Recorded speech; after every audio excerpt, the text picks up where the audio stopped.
திருப்பூர் பலவஞ்சிபாளையம் அருகே ரசாயன குழலில் தீ விபத்து ஏற்பட்டுள்ளது. தீ விபத்துக்கான காரணம் குறித்து போலீசார் விசாரணை நடத்தி வருகின்றனர். திருப்பூர் பலவஞ்சிபாளையம் அருகே ரசாயம் வைக்கப்பட்டிருந்த குடோனில் பயங்கர தீ விபத்து ஏற்பட்டுள்ளது. தீயை அணைக்க தீயணைப்பு வீரர்கள் போராடி வருகின்றனர்.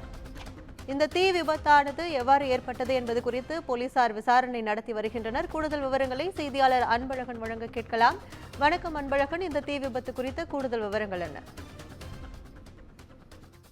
வணக்கம் கற்பகம். திருப்பூர் மாவட்டம் பலவஞ்சிபாளையம் பகுதியில் தனியார் ஆயில் குடோனில் செயல்பட்டு வருகிறது. இந்த ஆயில் குடோனில் 5க்கும் மேற்பட்ட தொழிலாளர்கள் பணியிட்டு வரும் நிலையில் இந்த ஆயில் குடோனில் உள்ள ஒரு அறையில் இருந்து தீ எரிவதை கண்ட தொழிலாளர்கள் தீ அணைக்கும் முயற்சியில் ஈடுபட்டனர். ஆனால் தீயானது அறையில் இருந்து ஆயில் பேரல்கள் பரவியதை தொடர்ந்து சம்பவம் குறித்து தீயணைப்பு துறையினருக்கு தகவல் தெரிவிக்கப்பட்டது. சம்பவத்திற்கு வந்த தீயணைப்பு துறையினர் தற்போது தீ அணைக்கும் முயற்சியில் ஈடுபட்டு வருகின்றனர். இதனிடையே ஆயில் குடோனில் இருந்த தொழிலாளர்கள் குடோனில் இருந்து வெளியேறியதால் உயிர் சேதம் தவிர்க்கப்பட்டது. தீ விபத்தில் குடோனில் இருந்த ஆயில் பேரல்கள் முற்றிலும் எரிந்து சேதமடைந்ததாக கூறப்படுகிறது.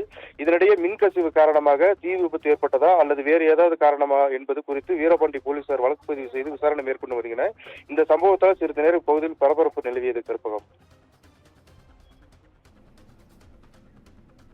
விவரங்களுக்கு நன்றி அன்பழகன்.